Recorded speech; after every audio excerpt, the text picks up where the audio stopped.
muito boa tarde. É um prazer acolher-vos na terceira Conferência da Garagem de 2019. E a semana, há 15 dias, juntamente com a Trienal, apresentámos uma chamada a propostas para o programa de conferências de 2020 a 2022, que vamos organizar em conjunto com a Trienal de Arquitetura de Lisboa. Podem encontrar essa informação online se tiverem na vossa ideia organizar ou programar um ciclo de conferências, na medida em que nos últimos anos temos apresentado na Garagem Sul quer conferências de arquitetos com obra e projeto e vocação de construção, em geral mais inscritas no programa da distância crítica, e do lado das conferências da Garagem, uma outra prática que os arquitetos têm levado a cabo cada vez com mais empenho e dedicação nos últimos anos, que é pensar sobre arquitetura para além da prática da construção. E, nesse contexto, temos hoje o privilégio de ter connosco a Samia Henni, que nos vai apresentar a arquitetura da Contrarrevolução. A Samia é arquiteta, formada na Suíça, na Academia de Arquitetura de Mendrisio e com um doutoramento no Instituto de Teoria e História da ETH de Zurique, e está neste momento, também tem uma passagem pelo Neue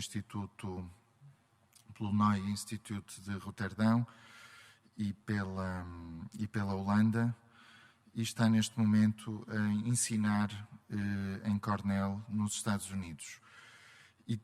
E o livro que publicou o ano passado, em 2017, aliás, o tempo passa demasiado depressa, em 2017, tem recebido um conjunto de críticas, reações, comentários extremamente amplo no campo disciplinar da arquitetura, na medida em que usa o saber dos arquitetos e a compreensão das formas de organização espacial que a disciplina da arquitetura domina, para ler situações de conflito, de guerra, nas quais os arquitetos acabam por desempenhar um papel talvez mais importante ou mais relevante do que eles possam mesmo imaginar.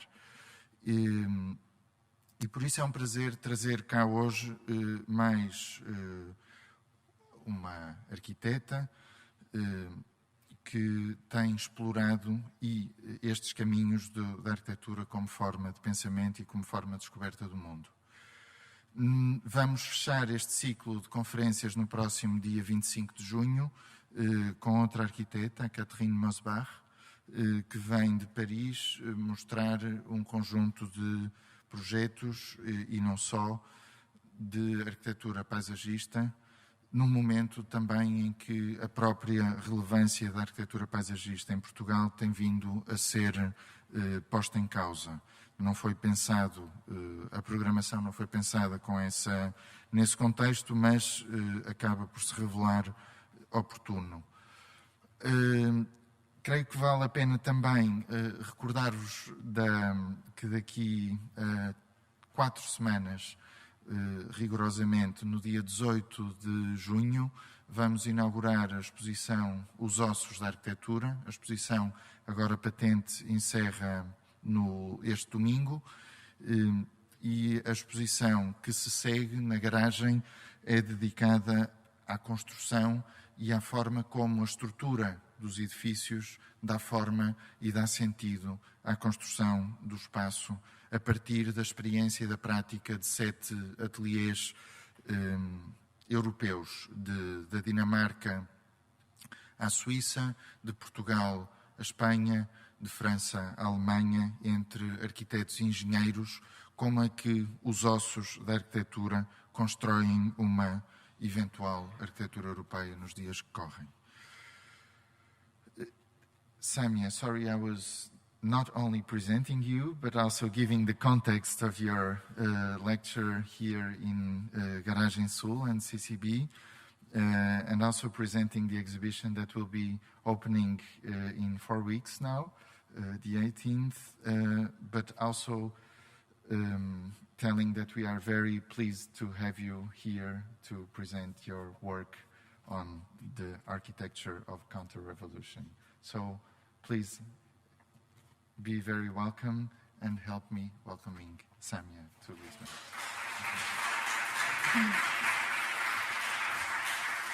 Thank you. Thank you very much. I really, really appreciate. And let me just do this. Yes. Thank you very much, Andres. Thank you also to all of you for being here today. Thank you for inviting me, for giving me the possibility of presenting my work here at the... Okay, I say it in English, it's much better. Centro Cultural di Valem. Thank you also for the organizing team for making this possible. I really appreciate it. It's a pleasure and an honor for me to be here. Thank you very much. So before I start, I would like to recognize, acknowledge, and recognize really the... Okay, I will do it this way. The work, let's say, the revolution that's going on in Algeria right now, that started on the 16th of February 2016. As you know, I will present architecture of counter-revolution, but I'm very much also interested in revolutions. And revolution and counter-revolution are very much, let's say, related. So because it's not always appropriately, let's say, covered, I would really like to share with you these photographs. So these are people in Algeria who are protesting against the ruling class that has been, let's say, governing and controlling the country since 1962, so since the independence of Algeria from French colonial rule that started in 1930, so after 132 years of colonialism. I want to do this because it's still, part of the let's say, of the struggle of the Algerian people that started in 1954, and that's the subject matter of the book that I'm going to present today. So, Architecture of Counter-Revolution, I will talk today about 3 interrelated, let's say, aspects of my work. Architecture of Counter-Revolution, which is the book. The subtitle is The French Army in Northern Algeria. It's based on my dissertation that I defended in 2016, and the book was published in 2017, that I defended at the Institute for the History and Theory of Architecture at the ETH in Zurich, a work that was awarded the ETH medal. I was told that I was the second woman who had this medal, which is, woo! Not for me, but for the history of the ETH. I will also try to give this, let's see, try to talk at the end of the talk about an exhibition that I tried to put together while at the very end of my 4 years of my PhD, which is called Discrete Violence, Architecture, and the French war in Algeria, which is really related to one chapter of the book. It's maybe the most controversial chapter, maybe the taboo of this work, and it's on the French camps in Algeria, and I will discuss it at the end of my talk. And I would like, before doing this, I would like also to tell you that I was very much interested after submitting my PhD in 1962. I wanted to situate that work within a larger, let's say, discourse, and I really wanted to understand it in dialogue with other scholars, with other people working on the impact of wars on the built environment. So I organized a conference also in 2017. Sorry, it was 1 year after after I finished my PhD, but it was also in relation to the exhibition. And the conference was entitled Architecture and Wars, Forms of Construction and Discussion and Destructions in War Zones. So I convened a two-day conference inviting really architects, architecture historians, urbanists, artists, art curators, but also, which I thought for me was very important, I also included let's say, military officers who are dictating, let's say, how certain policies should be implemented on the ground. So this was also a shock for my colleagues, oh my God, you have the enemy on the ground. And I think this is also very important to learn and to understand what kind of policies are being, let's say, implemented and dictated as well. And this was then, it developed into an edited volume called War Zones. As you can see here, these are some of the authors. And again, this was, again, thanks to the ETH. It's the new the new GTA paper. So it's a new journal, peer-reviewed journal that the ETH launched last year. So this is the second volume of the GTA paper, so War Zones. Here again, I invited PhD students, established scholars, and we really tried to, I can show you very quickly here, to really understand the impact of wars since the Second World War until today. I also tried to understand the relationship between fascism, colonialism, and militarism, so the relationship between the Second World War and the post-World War, the Cold War, of course, but also the relationship or the roots of what we call today counterinsurgency. So these roots are traced back to, I think, to the 19th and 20th century colonial warfare. So these are really just to give you a very general overview of my interests and of what I'm trying to do, and I'm trying also to set this work within a larger, let's say, scholarship that's been going on since, I have to say, many years for now. So this is what you will be hearing about: architecture of counter-revolution, war zones, and discrete violence. But how to start? And this is for me very important. So my work is a response of a French law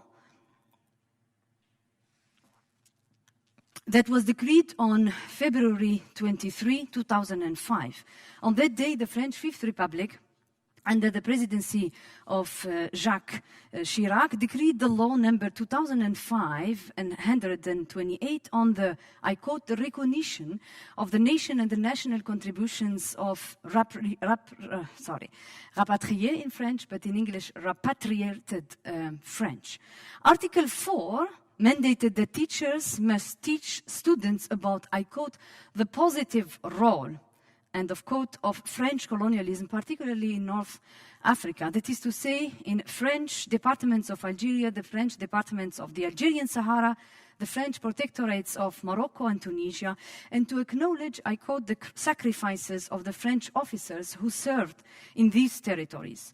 As you can see here in the screen, the second sentence of Article 4 read, school programs recognize in particular the positive role of the French presence overseas, notably in North Africa, and concede to history, and this is for me really was my rage, sorry to be very open about it, really to concede to history. So the positive role to concede to history, and I will tell you why I was really concerned about this, and to the sacrifices of the combatants of the French army in this territory, the eminent position to which they had the right. So with Article 4, the French authorities dictated the contents of history lessons, brainwashed pupils studying in French schools, obligated teachers to shroud in silence a number of infamous colonial massacres, compelled teachers and pupils alike to prize French colonialism and imperialism, rejected the violence of colonialism, undermined the work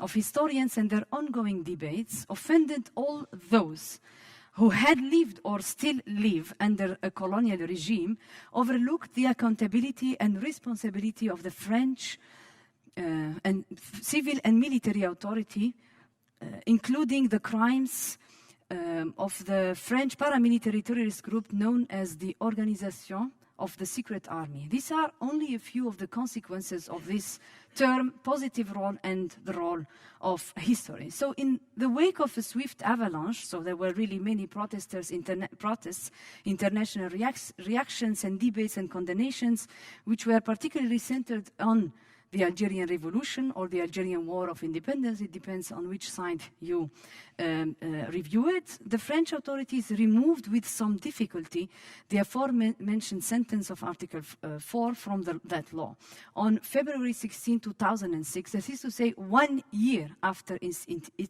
institution. So France's intention to celebrate colonialism existed then and still exists today. So in contrast to this imposed amnesia of Article 4, Architecture of Contrarrevolution, the French army in northern Algeria examines a fragment of what the French army or the French authorities sought to hide. It illuminates a handful of the myriad of the non-positive, to paraphrase, of course, the French legislators, characters and effects of French colonialism, including the key role of the French army played upon the territory and people of Algeria during the war in Algeria.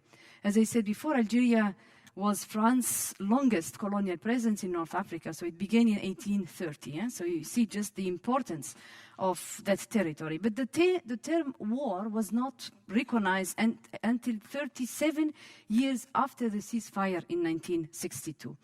So indeed, it was not until 18 October 1999, also under the presidency of Jacques Chirac, that the French authority approved the use of the appellation La Guerre d'Algérie, the Algerian War, alternatively translated the War for Algeria, at French schools in official terminology. Before 1999, the Algerian War was called Les Opérations de Maintien de l'Ordre, the operation of law and order, or les événements d'Algérie, the events of Algeria.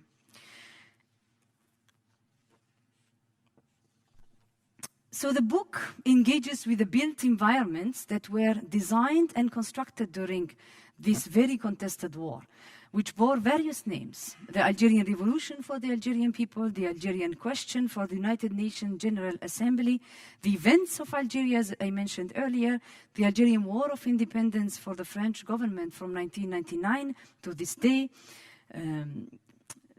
colonial warfare for military historians, the dirty war for a number of French left-wing intellectuals in the 60s, modern warfare, irregular warfare, subversive warfare, psychological warfare, and counter-revolution for some French army officers, total warfare for other French army officers, and counter-insurgency operation for the US Army.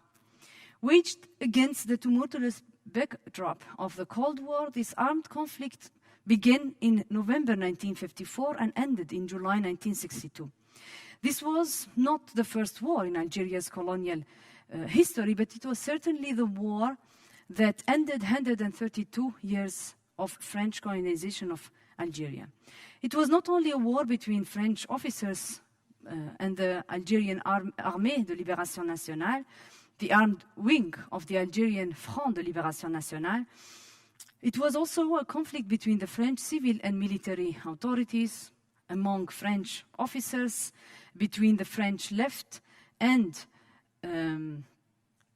right, between French communists and leftists, between French Gaullists and right-wing parties, between the Eastern and the Western blocs, and among Algerian elites. This armed conflict provoked the downfall of a number of French governments. It caused the collapse of the French Fourth Republic and led to the return of General Charles de Gaulle to power. De Gaulle, who not only served as Prime Minister, Minister of Defense and Minister of Algerian Affairs between June 1959 and January 1958 and January 1959, but also the President of the French Fifth Republic. So from 1958 until, let's say, the French Republic, whose constitution started in 1959, and it is still active today. So he served as president for about 10 years, from January 1959 to April 1969, which means that de Gaulle dictated the policies of the so-called cooperation of after Algeria gained its independence. And he also dictated, let's say, the policies of Algerian migrants in France after the independence. We should not forget that colonialism, as a number of scholars have already demonstrated, is by definition related to the exploitation of human and natural resources. Among the undeclared motivations of the French war to keep Algeria under colonial rule was the protection of the French economic interests in the Algerian Sahara, which consisted not only in exploiting oil and gas, but also in conducting nuclear tests in the Algerian desert. The first atomic bomb was detonated in February 1960, and the last one in 1966, that is to say, after Algeria gained its independence in 1962. So France continued testing its nuclear power from nuclear, let's say, bombs from 1962 to 1966. However, and this is what I promised to say, what is counter-revolution and why I use the term architecture of counter-revolution. I will first discuss a little bit what is counter-revolution and then tell you how counter-revolution was, let's say, used as, or was influenced or has inspired, let's say, architecture, and what are the relationship between architecture and counter-revolution. So counter-revolution is widely regarded as the predecessor of counter-insurgency operations, and thereby of today's rhetorical global war on terror. Counterinsurgency is defined as comprehensive civil and military efforts taken to simultaneously defeat and contain insurgency. And therefore, it is not a war between two or more armies on a defined battlefield, but rather a war that invades the spaces of civil lives and activities, and therefore it is very important to architects and architecture historians because it invades the civil life of people. So the practices and theories of counterinsurgency were developed by French officers in Algeria who had gained their practical experiences during the Second World War and during the First Indochina War, another colonial war. These officers secretly transferred these methods to North and South America, notably to Argentina, Chile, and to the United States of America during the 1960s. So this was going on while, for example, the Battle of Algiers was taking place. However, since the invasion of Iraq in 2003, the United States and other Western countries have overtly expressed their interest in the French military practices in Algeria, notably in the famous Battle of Algiers and in the ways with which the French army created, learned, integrated, and enforced counterinsurgency measures.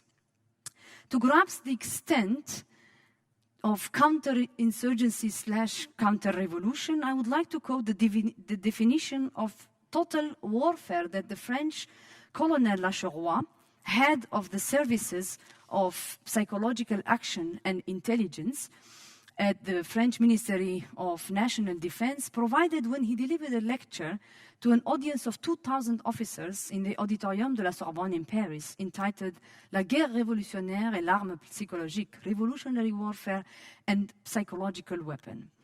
So this is how he defined total warfare. Total, because not only does it mobilize in this effort all of the industrial, commercial, and agricultural powers of a country, but it also takes up in the war effort all women and children and elderly men, all who think, all who live, all who breathe, and with all their forces of love, all their forces of enthusiasm, all their forces of hate, and he throws them into war. This is the new reality. Total war because it takes the souls as well as the bodies and it yields them to the obedience of the war effort.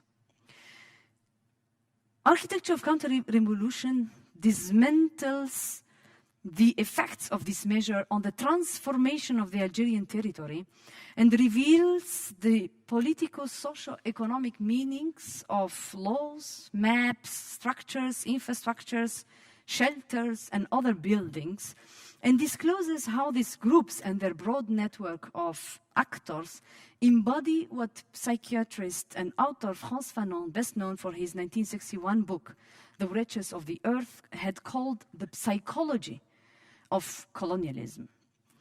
Building on a wide array of primary archival sources from Algeria's National Archive and French military and overseas archives, as well as interviews with a number of protagonists, human beings, so civil people, but also military officers, the book focuses precisely on the constructions that erected during this war and seeks to portray the modus operandi of these buildings, their developments, scopes, protocols, and design mechanisms. The book demonstrates that in addition to France's attempts at assimilating Algerians to French colonial norms and forms, France considered the construction of new settlements and the forced relocation of civilians as a key factor in isolating the Algerian population from the influence of from the influence of the Algerian liberation fighters, and in impeding the support of the revolution and the spread and the desire for independence, or, to use a French army technical term, contamination. The book is structured in 10 episodes. Each one seeks to identify figures, protocols, and times involving a convergence of architecture and politico-military operations. The episodes are guided and framed by a number of protagonists and antagonists who represented the French institutions and government, both civil and military. Each chapter examines one aspect of the French colonial counter-revolutionary architecture and suggests a reading of the psychology of French colonialism. What do I mean with the convergence of architecture and politico-military operation? And I see here people doing, what does she mean with this? I will explain. So, the convergence of architecture and politico-military operation. I will give you two very brief examples, chapter 4 and chapter 9, and then I will elaborate on one of the most silenced part of this period, namely the so-called camps de regroupement, regrouping camps. So Article 4, so the first example, is entitled on General de Gaulle's colonial project. This chapter discusses the intersection of the return of General Charles de Gaulle to power in May 1958, and those who know, but I'm sure you all know about it, de Gaulle is also seen as the, let's say, that person who saved or protected the French from Vichy regime. So that's very symbolic return to General Charles de Gaulle to power. So can you imagine, and by the way the book is being now translated, and it's going to be published in October in French. So can you imagine, French people reading this title, that General de Gaulle had a colonial project. It means a lot for French. I don't know if we have French people in the room. Sorry, no. Okay, you can. Okay, so this is this let's say return of General Charles de Gaulle to power in May 1958, following the first French general putsch in Algiers, with the policies proposed by Paul de Louvrier, who was appointed by de Gaulle as delegate general of the French government in Algeria. And another bracket. After his experience in Algeria, Paul de Louvrier became the father of the new town, Les Villes Nouvelles, in France. So he became the general delegate of the district of Paris region from 1961 to 1969, and the leader of the Institute of Urban Planning of the region of of Paris. But you see, from Algiers to Paris. This is a very interesting, let's say, transfer of knowledge as well. So this chapter investigates the premises on which General Charles de Gaulle launched the colossal socio-economic development plan that he called Le Plan de Constantine, named after the eastern Algerian city of Constantine, in which he declared it. The Plan de Constantine included the construction of housing units for 1 million people. De Gaulle promised that before the end of 1968, he would promulgate new grands ensembles, large-scale settlement, that would be built on the territory of Algeria. The general vote that additional financial credits would be freed up immediately in order to meet France's estimated 1958 budget dedicated to the équipement de l'Algérie. Referring to, I quote, the necessary resources, and of quote, that the country would need, he stated that, I quote, Algeria ground and underground contained them. So de Gaulle's vast renovation plan was also aimed to exploit the rich underground beneath the Algerian Sahara. This chapter examines the typologies of housing programs that the French technocrats conceived and planned for Algeria and Algerians, as well as these programs' associations with post-Second World War housing programs that were built in France by the French Ministry of Reconstruction. It discusses the similarities, differences, and objectives of these mass housing policies and projects. The distribution of the 4 housing typologies in colonized Algeria included the following: 7% superior or normal housing, 30% logico from logement économique et familial, low cost and family dwellings, or HLM, low cost dwellings, 33% of habitat million, which consisted of small apartments of roughly 40 square meters, and 30% newly designed habitat semi-urban, neither urban nor rural housing, which involves an even smaller living area and cheaper expenses, roughly 30 square meters for families that are quite large in Algeria. This episode also chronicles General de Gaulle's attempts to partly divert the scope of the armed conflict and discusses de Louvrier's assignment to transform the Algerian population and territory. De Gaulle wrote in his communication to de Louvrier, I quote, "The will of the French government is that Algeria, through the troubles and despite the delays, reveals gradually itself in its deep reality, thanks to the action conducted by France. To this end, you need to pacify, administer, but at the same time transform." End of quote. This chapter debates the controversy of a colonial housing typology termed habitat semi-urbain, semi-urban housing, which I mentioned earlier, which was specifically designed for the Algerian population and who was deemed by the French colonial authority neither urban nor rural, that is to say, not yet urban or in the process of being urban.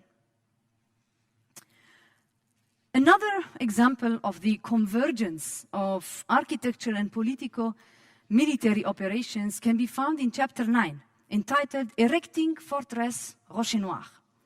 This episode highlights the events around 1961 and the last months of the Algerian Revolution, including the second French general putsch in Algiers and the creation of the French paramilitary terrorist group known as the Secret Army Organization.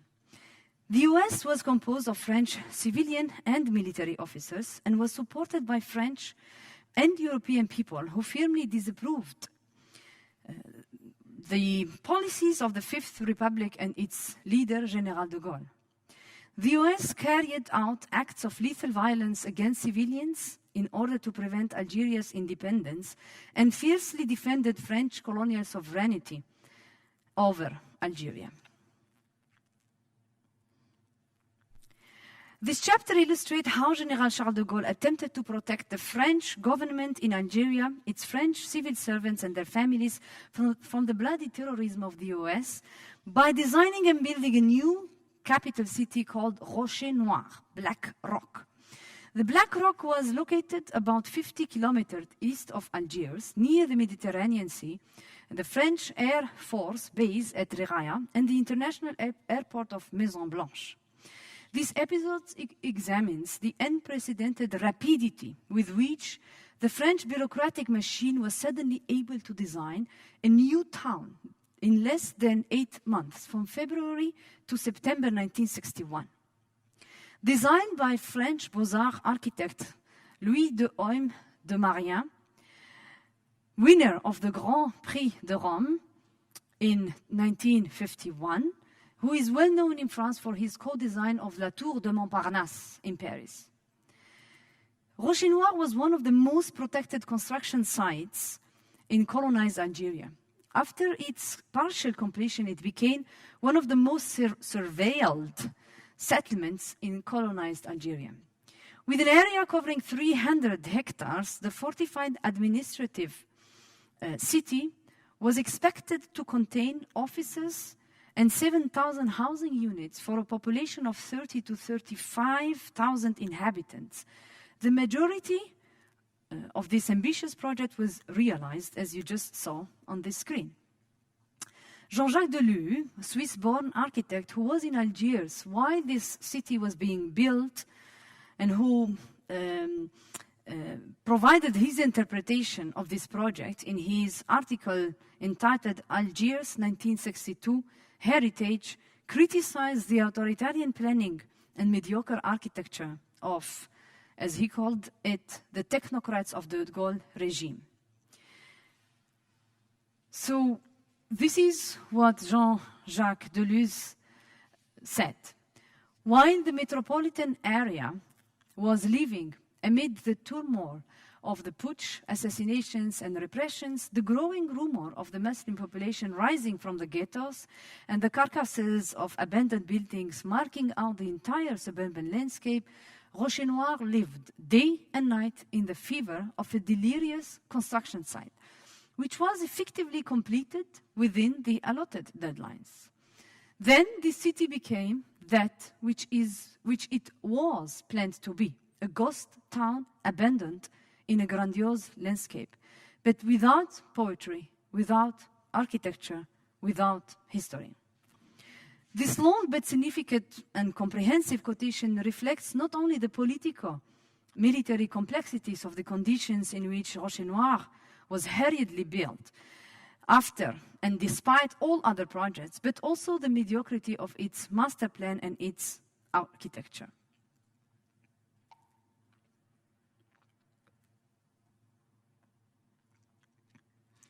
However, one of the most suppressed episodes in the history of the French war in Algeria that I tried to voice in this book through 3 different chapters, and I will try to summarize here today, is what the French army had called les centres de regroupement, les regrouping centers, or rather what I call regrouping camps. A massive forced relocation of the Algerian civilian population. This is also a moment when architecture and politico-military operations converged. By the way, the terms concentration and camps were, let's say, forbidden. So that's why the term, I mean, in the book I really try also to reflect on the terms, what does regrouping centers mean? And what are the consequences of the language that was being used at the time? That's why I call them regrouping camps. So this massive forced resettlements was launched a few days after the outbreak of the Algerian Revolution on November 1st, 1954, when the French army designated a number of rural areas as forbidden zones. The forbidden zones consisted of free fire zones for both air and ground French military forces that needed to be cleared of any living being, including animals. The prohibited regions were frequently isolated places. They comprised not only immense woodlands and highlands, but also vast inhabited rural areas from which Algerian civilians were relocated en masse to ensure a security zone for the French army. Although these camps were intensively created since 1954, it was not until 1957, under the military command of General Raoul Salan, France's most decorated officer, that official military policies stamped secret, confidential, or top secret began to regulate the creation of the forbidden zones and to normalize the forced resettlements of the civilian population. This was particularly the case with the construction and the completion of the defensive, as you can see here on the screen perimeter known as the Maurice line that sealed off Algeria's eastern and western borders with neighboring Tunisia, Libya, and Morocco, whose aim was to prevent human circulation and material exchanges. Historians, civilians, and military have never agreed on the exact numbers of the involuntarily displaced population, the devastated villages, and the newly built settlements. One can only cite a few estimates. One for 1960 evaluated 2,157,000 persons. Another one for 1961 considered that at least 2,350,000 persons were concentrated into camps. An additional 1,175,000 persons were forced to leave their original home due to constant and violent military operation. That is to say, almost 3 million people were forcibly displaced during this war. Here you can see each dot represents a camp on this map. Another figure of 1962, just a few weeks before Algeria gained its independence, reported that 3,740 camps were effectively built in Algeria under French colonial rule since November 1950 and 54. But who built these camps? And this is again a question that architecture historians ask. So central to this French military policy were the so-called SAS, Specialized Administrative Sections. These extraordinary army units were deployed in rural areas in order to complete both military and civilian assignments. On the one hand, the military assignments of the SAS officers entailed the gathering of intelligence, the diffusion of propagandistic information, the ensuring of law and order, and the direct control of the civilian population. On the other hand, their civilian functions were to provide social, economic, educational, sanitary, medical facilities, as well as to organize and build military-controlled camps.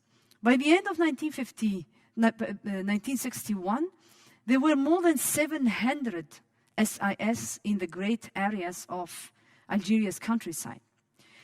So in an attempt to supervise the majority of the population, every SIS extended its various operations over a maximum of 10 to 15,000 persons, which was considered to correspond to a population of approximately 2 to 3 Algerian villages. The chief of the SAS was expected to have the ability, or was directly trained, to speak the local languages of the geographic area in which he was appointed, either Arabic or Berber languages. In October 2005, so a few years ago, and this was also 2005, so the same year when the law for the positive role of colonialism was, let's say, decreed, the French military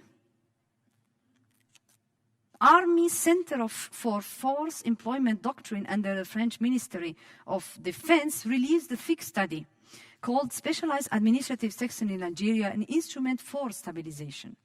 This military survey was based on a number of interviews with former SIS officers who served in Algeria under French colonial rule. This survey extended to divulge French experiences in Algeria during the Algerian Revolution, and particularly to provide a guide for the so-called stabilization of local population claimed and enforced by French troops, I quote, in charge of similar assignments in Bosnia, Afghanistan, and soon in Kosovo. So we see here how this colonial knowledge was also being, let's say, transferred even after the end of what we call the colonial, let's say, era.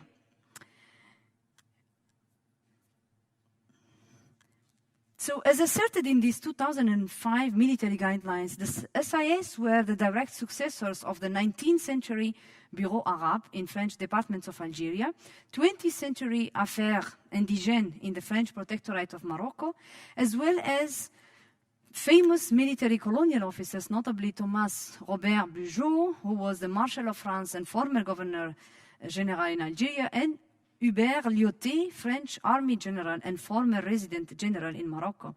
So the point here is also to study the continuity and circulation of colonial protocols from the 19th century to the 20th century to the 21st century.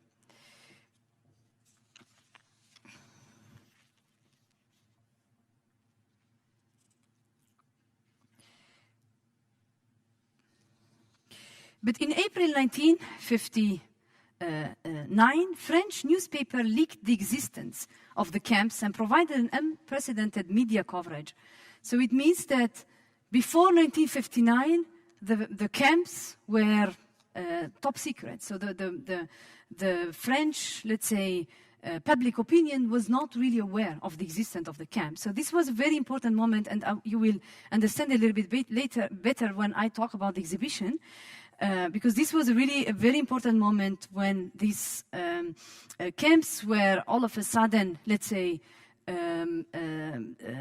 denounced. And this was also a very important moment for France or for the French government, because what they did, they launched a national plan called Le Plan de 1000 Villages. So they tried to transform these temporary camps, or the camps that I just mentioned, les camps de regroupement, into villages. So there was really this moment of transforming what was a military operation, so the operation of the regrouping centers or the regrouping camps. They transformed this into a national civil operation. So it was called l'Opération des 1000 Villages. So the mandate of this operation was really to let's say, I would say, to make sure that the French general opinion would accept this as part of its civilizing mission. But in reality, the very aim of these camps de regroupement, but also the 1000 villages, and here I quote the military officers themselves, so the creation of the regroupment is or was the most effective means for subtracting the population from the influence of the rebels.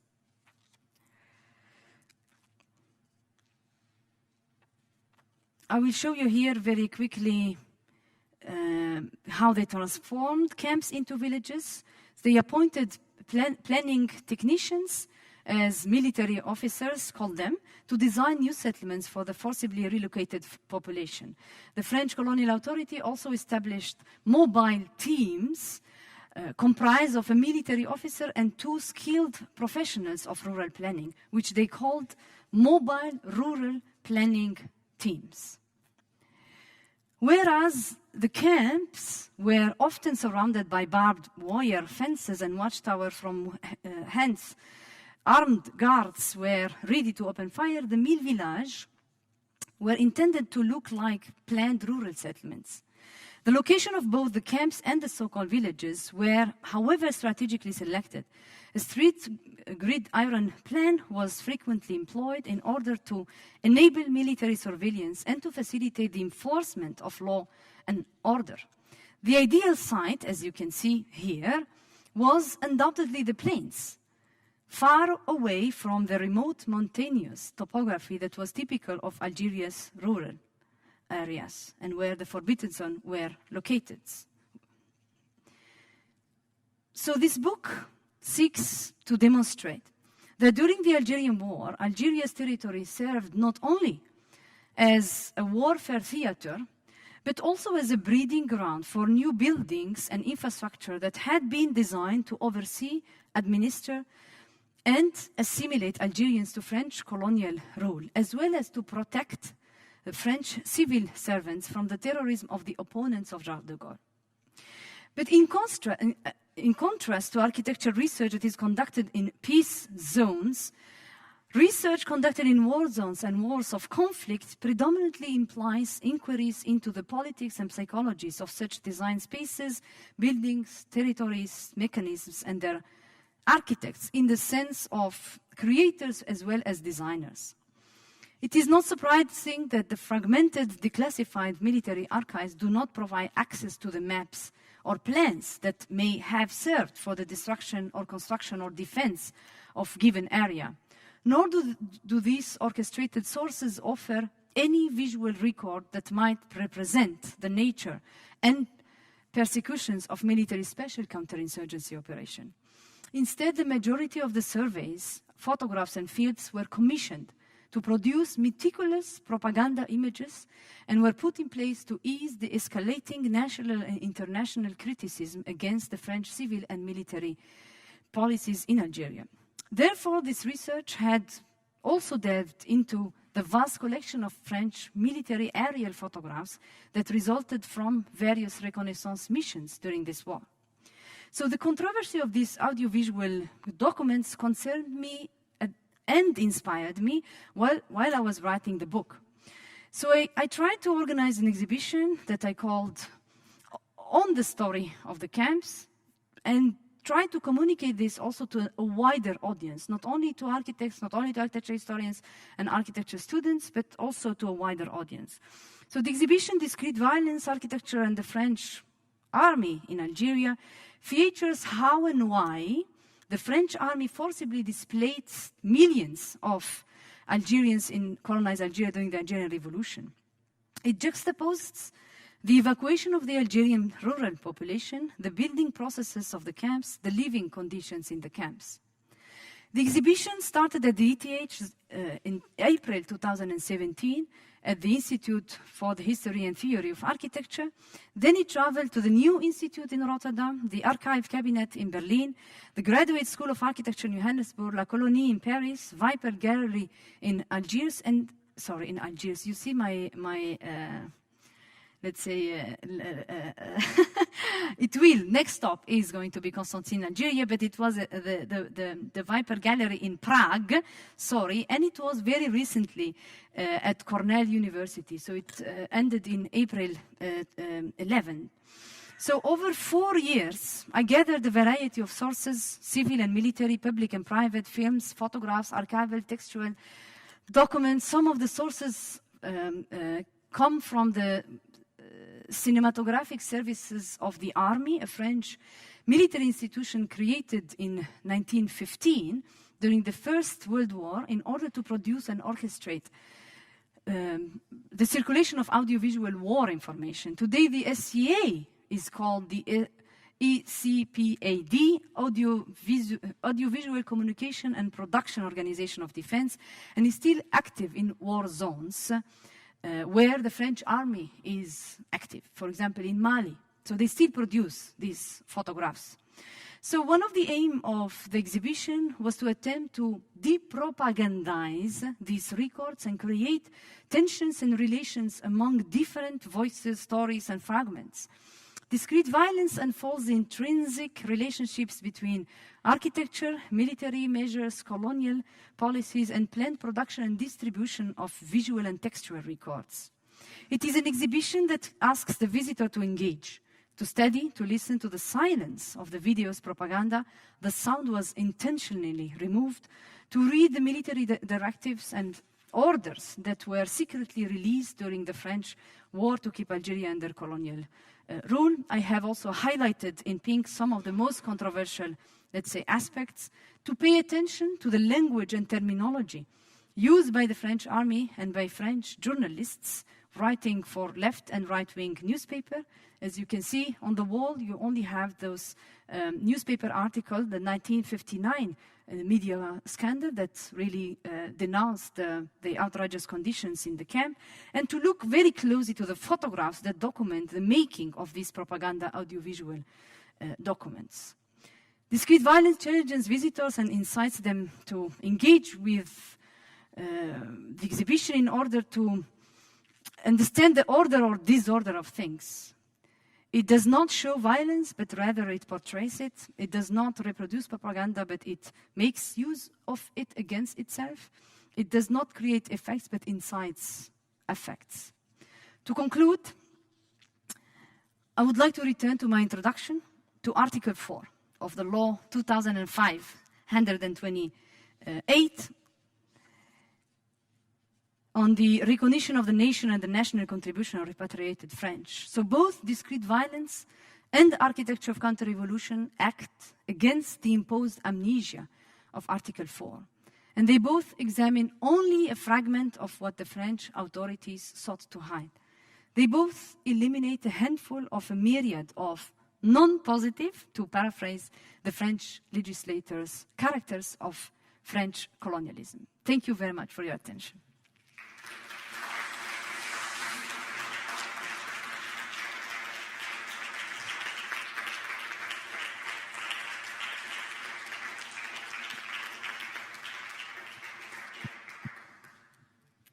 Thank you so much, Samia. We have still a bit of time for a discussion, some questions, and there are 2 microphones, I guess, in the room. So if someone wants to ask some questions, or the first one is always the most difficult. Also basic questions, really, yeah? Basic question like about the exhibition, for example, about the difficulties, methodological questions, any questions you have, or you are also dealing with. I know there are people here working on colonialism, so I will invite you to take the courage. You don't have to, of course, no pressure.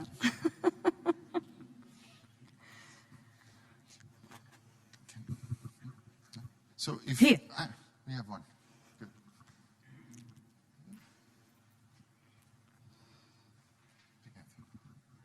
Good afternoon. Thank you for your bright speech. I would like to know what was the relation between among the architects and the leaders of the revolution. They have any kind of liberty to innovate, or according to the constructions they must build? So the leader of revolution, you mean Algerians? Yeah. Okay. This is really about architecture of counter-revolution, so I'm interested in the counter-revolution, so the army, how the army really used architecture as a way of obstructing the revolution. But let's say Algeria was under colonial rule, so it means that there were almost no Algerian architects, really, and there was also no relationship between the Algerian, let's say the French civil and military authorities, so the institution, and the FLN, and those who were fighting for revolution. So, you know, even the Algerian liberation fighters, they were called terrorists by the French. So they weren't really a relationship between authorities and, or let's say architects, French architects. All those French architects that I mentioned, they were directly working for the French authorities. No private commissions here. This is all public, what we call public department. So it's the municipality, the state, so they haven't really worked, absolutely.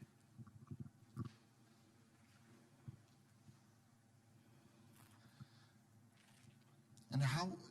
Please, yes. And how would they become architects for these departments? So, yes. In a sense, that how do they reach the commissions? Yeah, so that's also why I put this. So, for example, the first 3 chapters is really to understand a little bit the context we are talking about. And then the 4th chapter on the colonial project, there it's very institutionalized. So there is a department of housing at in each municipality, but there are also what the French called la direction de plan, so direction of the plan. So these are master, let's say, projects or master sort of plans for the whole territory. So what the French call aménagement du territoire. So it's not really small scale, large scale planning. So the Ministry of, it's like exactly the same as in France. You know, the Ministry of that time, when de Gaulle came back to power, it was not anymore reconstruction, but it was the Ministry of Construction. And people like Claudius Petit, who was the Minister of Reconstruction after the war in France, became also involved in building and in really commissioning to architects. And we should also not forget that Algiers had its CIM, Congrès d'Architecture, International d'Architecture Moderne, CIM group as well. You know, so people like Emery, Simonet, Latouillère, these are all very famous architects working for the French government in Algeria under colonial rule. So they were really, let's say, mechanisms that were already in place. So this is for the housing projects. For the regrouping camps, this was a little bit more difficult because it was a military operation. So the military and the civilians did not really collaborate, but they really were one entity under Salon in 1957. So Salon was at a certain moment, really, it was a state of exception, but it was almost a state of, let's say, of war, because the military were controlling and overseeing the civilian planning as well at the same time.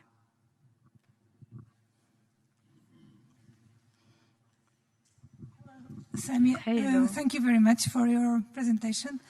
I would like to ask you, in the case of Algeria, if the architects were also military officers, because in the Portuguese case we have some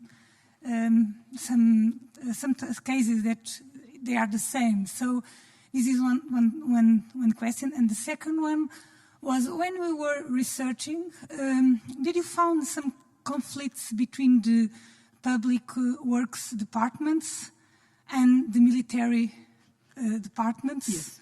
Conflicts in terms of infrastructures, the localization of the sites of the camps, and so on. Yes. So I'm interested in know who designed the camps, if they were architects, military. Yeah. You know. So let's say in the case of the civilian, so the housing project, the Rocher Noir, these were all civilian architects and really hired by the civilian, let's say, public departments, works department. But I always say that everything was under de Gaulle. De Gaulle was a military, of course. I mean, his own ideas, his own ways of thinking of space. It's very much related to his practice and his experience and activities and background. And he is not a colonel; he's a general. So that's why also in the title, it's General Charles de Gaulle. We need to remember this. But in the case of the camps, I have to say. From 54 to 57, it was a chaos, really total chaos.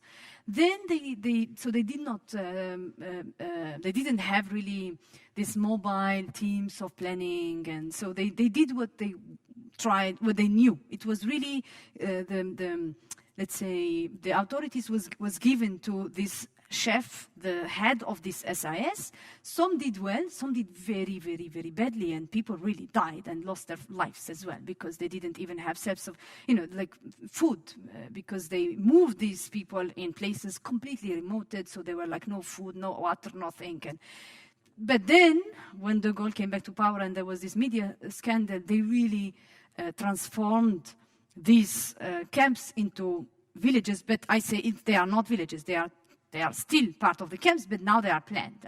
That's my argument. And again, what they did then, instead of hiring architects, because it was also like, I don't want to be part of this. My job is to design houses, is to design cities, to design whatever, but not those camps. So what they did, they took plans that were produced after an earthquake in 1954 in a city called Schliff today, Philippe at the time, and what they called the Commissariat of Reconstruction after that earthquake produced a number of plans. So what they did, they used those plans, and also it's in the book really, I found them by chance, and, in order to understand that these were the plans that they were talking about. Took me a while, of course, but at least I found those plans. So it wasn't really architects who planned them. But there was, yes, in terms of sources, there are, completely different stories told by different people, by the civil authorities on the one hand, and then the military authorities on the other hand. The language that you use is different. The numbers that they give, they are also very, very different. I mean, really, the narrative that are provided from these sites are very, very different. And what I try to do, instead of saying, I know what is true, I don't know, I provide all, these guys are saying this, these other guys are saying this, but there are also historians who wrote already about and gave other, let's say, viewpoints as well.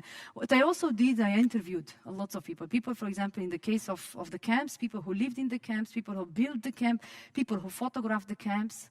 And also in the exhibition, I don't use only, let's say, official archives, but I also try to really create the archive as well. So then you have these multiple voices and multiple narratives. You don't really know what was really happening on the ground, but you have different viewpoints.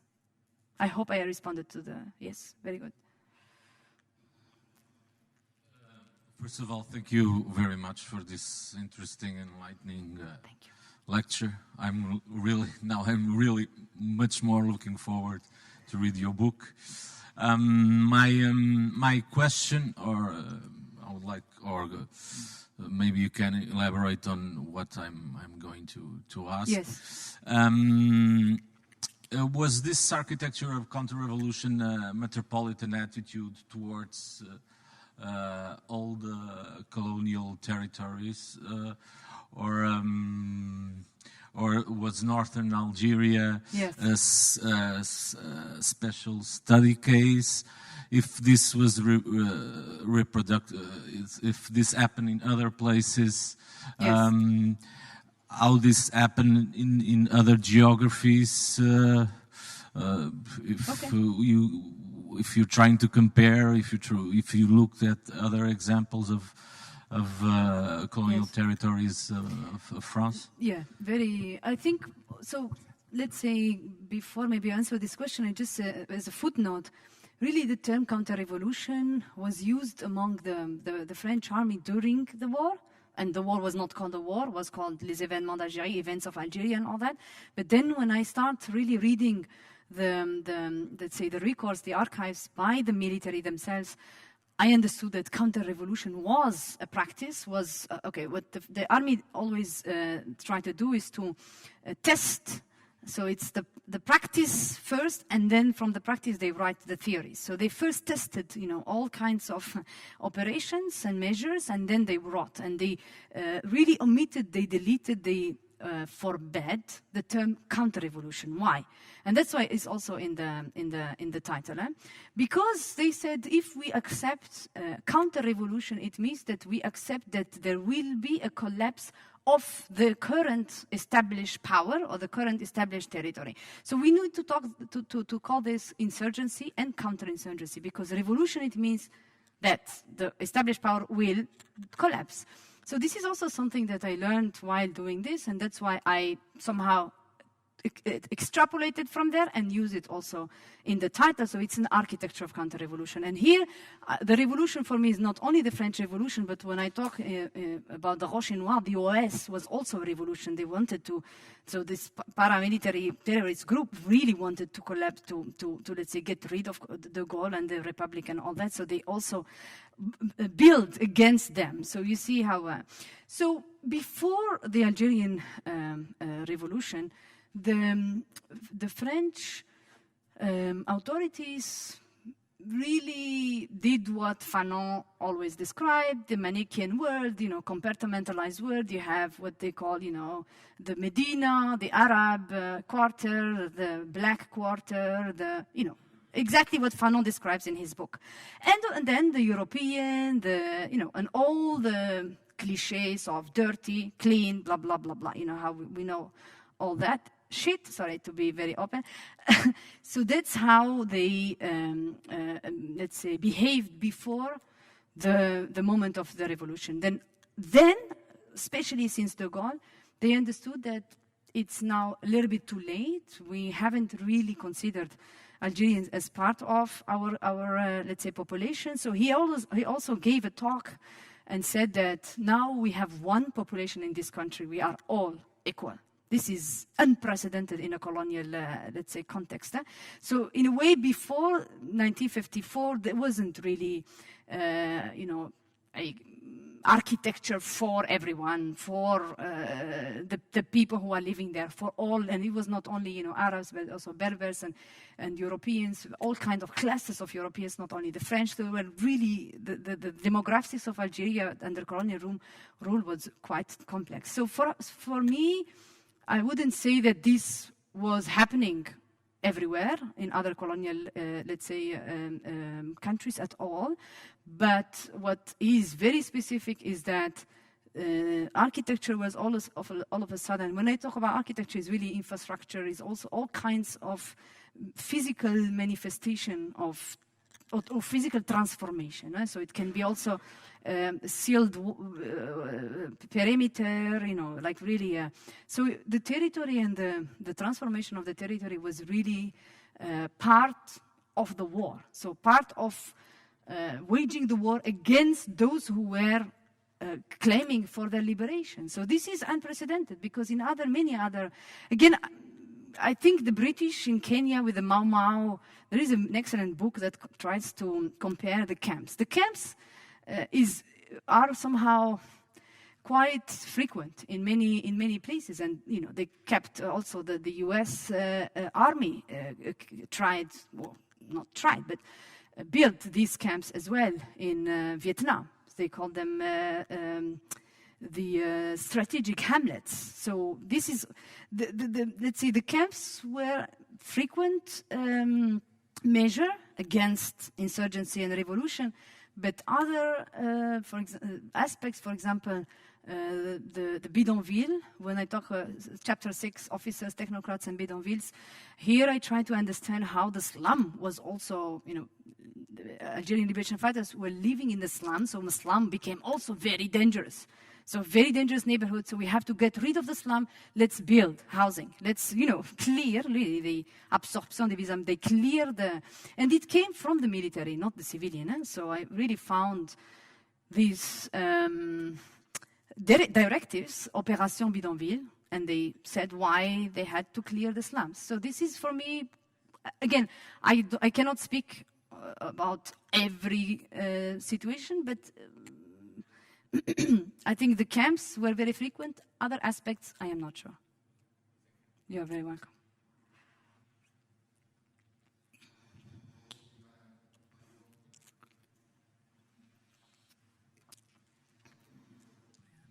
Thank you for your lecture. During your research, were you able to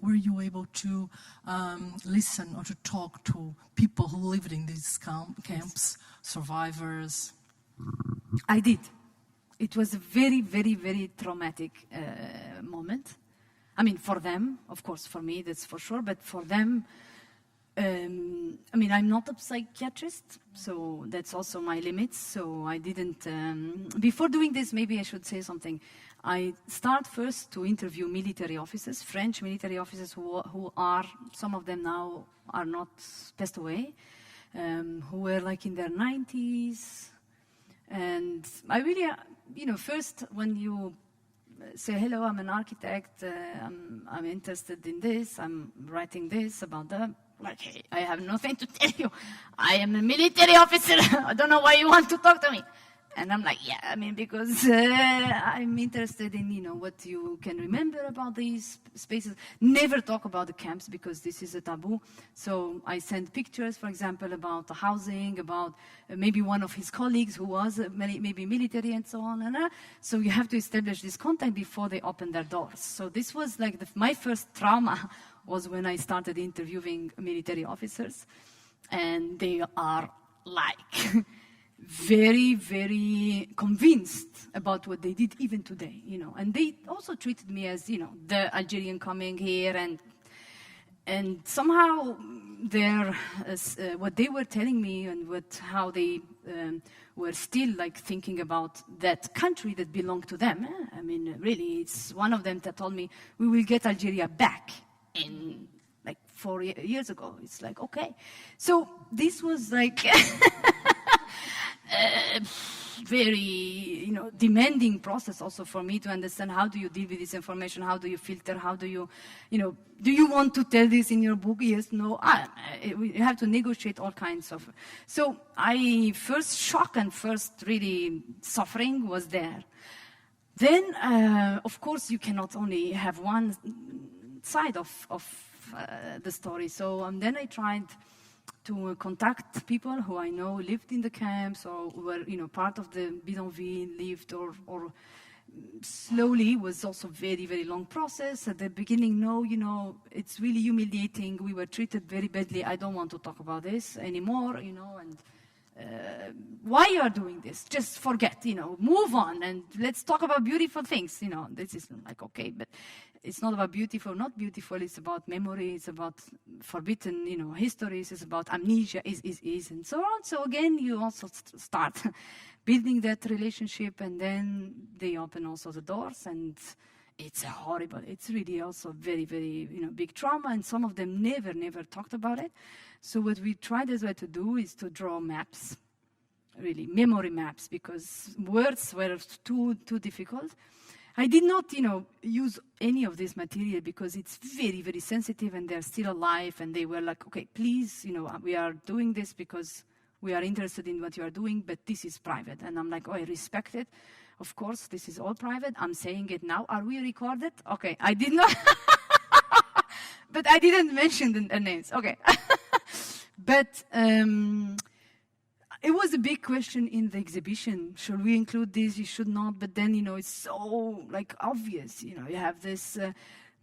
So I did not include them, but I learned a lot from that. And it's also really gave me another way of talking about all this, because when you work on these archives, military archives, French archives, you need to find also a way of distancing yourself, of not buying the stories that they are being told, because it's propaganda as well. So you have to. And this helped me a lot to try to negotiate, okay, what is the truth, like what, not even the truth, but what happened really, and then you have to ask this question in the text.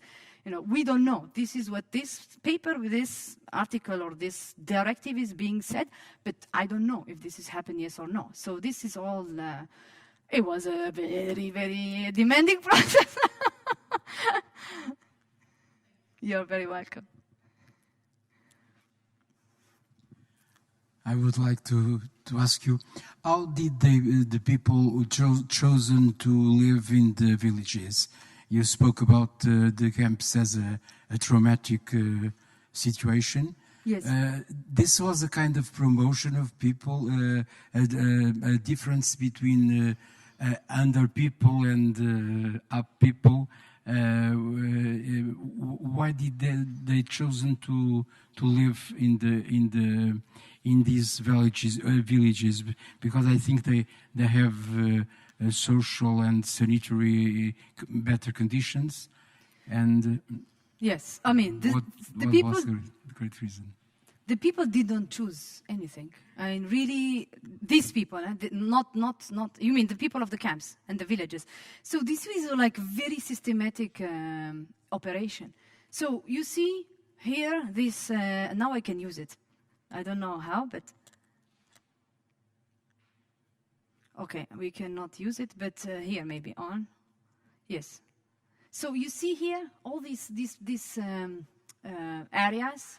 These are all where the insurrection was taking place. So what they did from this insurrection, they created zone interdite, forbidden zones. And if you happen, you and your family and your animals and if you happen to live here, you are evacuated automatically. Bam! You don't discuss. If you don't, I mean, there are many ways of doing this. So some of them were, let's say, distributing pamphlets saying in 1 hour or in 1 day, depends. And it's like every camp was different. Every forbidden zone was different. You have to evacuate the area immediately or in 2 days or 3 days or 1 week. It depended, of course, where exactly. So if you happen to live here, you had to, and look, these are huge areas. That's why we are talking about really millions of people. So what they did, they evacuated, so people were evacuated and they created these camps. So if you happen to be in that area, you have to then locate, maybe you were living here, that's why all these areas are empty. So if you happen to live here, maybe you have to live all of a sudden here.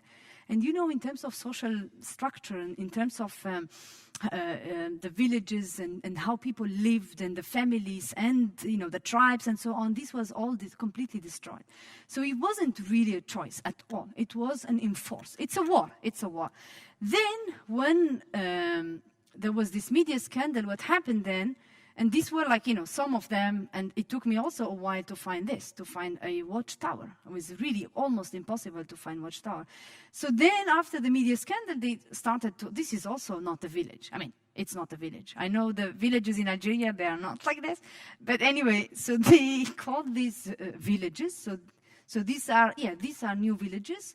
So maybe they were living somewhere else, and then they had to really, if you look at, zoom in, these are really camps, you know, one after the other. Maybe they have a courtyard, but you hear your neighbor. It's really, and climatically speaking, it's very desolating. I mean, it's not, so not really a choice. Yes.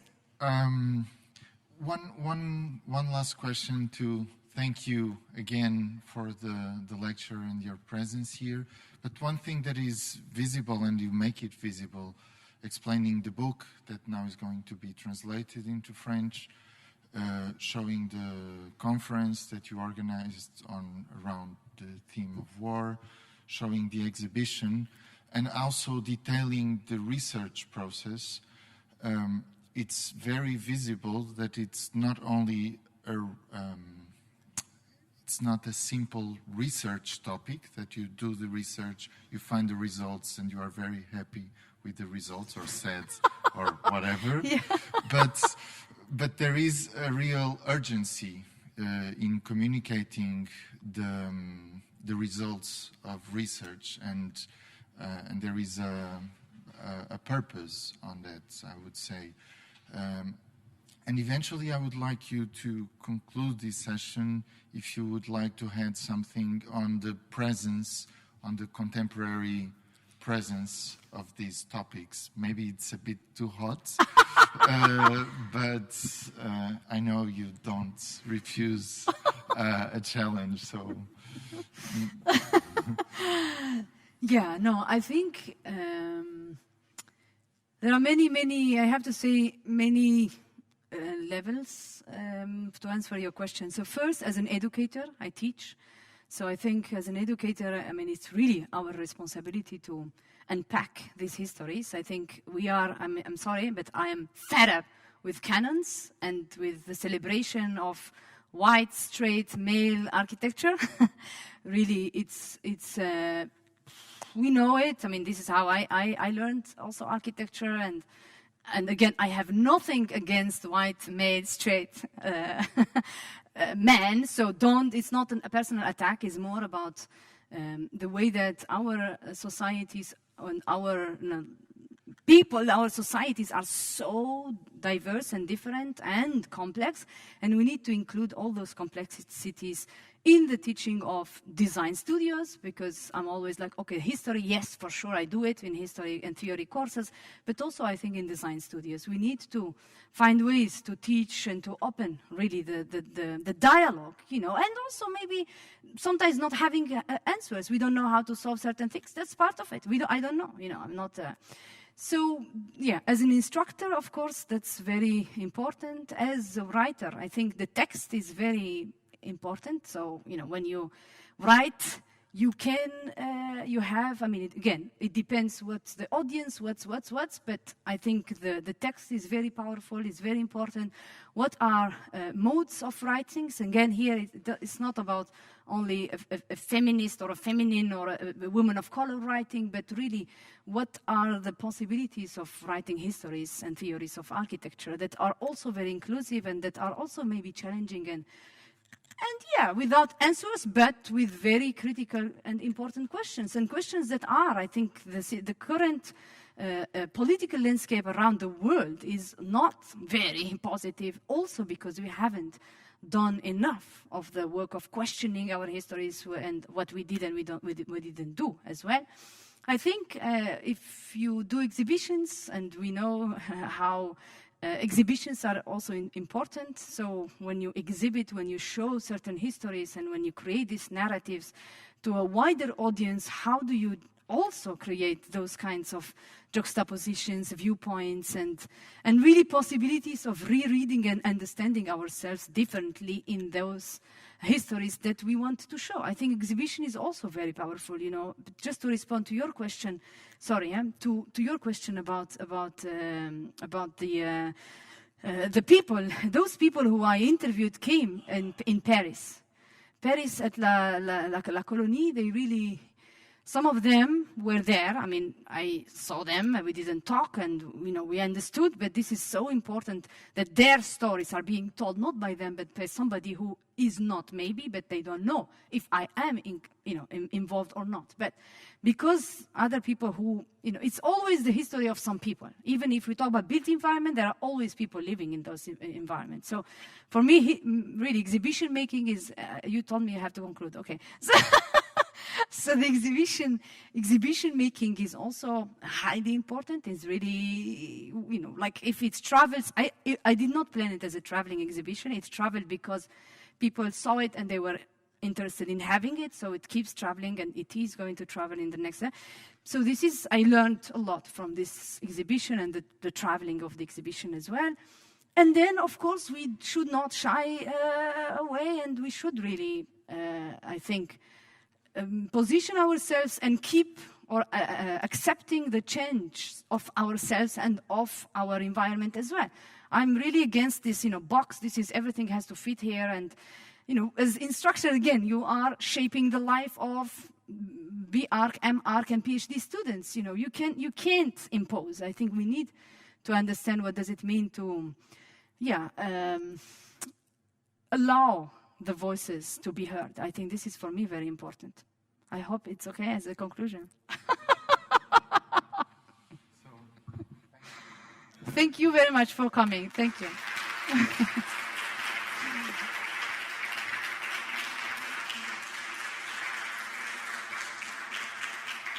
Thank you.